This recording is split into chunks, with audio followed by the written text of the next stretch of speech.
今集我離開咗樂蜀，開始去埃及其他地方闖蕩。夜晚執齊行李，搭咗10個鐘 shuttle， 聽足10個鐘可蘭經。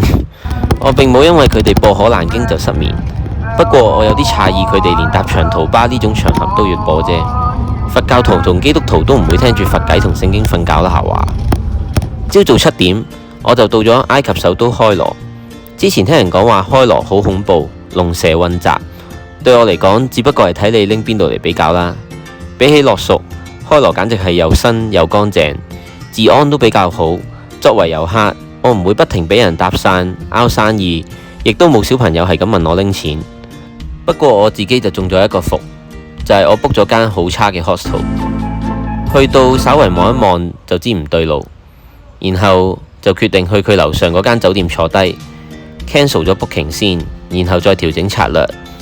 好彩遇到個好心嘅大陸伯伯，佢借 WiFi 俾我用，又幫我睇住啲行李，我先至可以 free 返自己個人出嚟，走去之前美國朋友 Jordan 介紹俾我嗰間 hostel。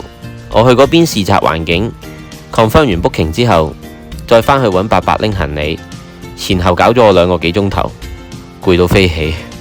晏晝唞夠之後，我就落街隨心咁行。作為一個 city boy， 我係非常享受探索一個新城市。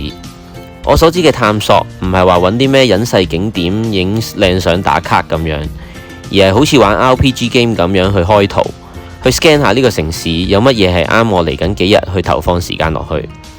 可能係好有特色嘅小店，可能係性價比好高值得嘗試嘅餐廳，可能係好多當地人會去嘅街市或者 shopping mall。呢啲資訊可能網上面會提供到一啲，但我會 prefer 用自己對眼去 feel 呢啲地方有幾適合自己。去呢啲地方，我可以感受呢個城市嘅脈搏，體驗當地人嘅生活，而唔係淨係睇攻略，睇邊度買手信最平，邊度影個景係最靚。了解完之後，往後幾日我就會開始 live like a local。對我嚟講，咁樣係最好嘅文化體驗。講返開羅，我最後揾到個街市，用25埃鎊買咗1kg 嘅士多啤梨嚟食，平到嘔出嚟。又揾到間好好食嘅餐廳食炸雞飯，同埋一間老闆幾有禮貌嘅 souvenir shop， 同時都物色到2間可以買電子儀器嘅鋪頭。途中見到有人施展非洲獨有技藝，用頭做運輸工具。我諗我有機會要學下呢個伎倆先得。今集講住咁多，係咁先。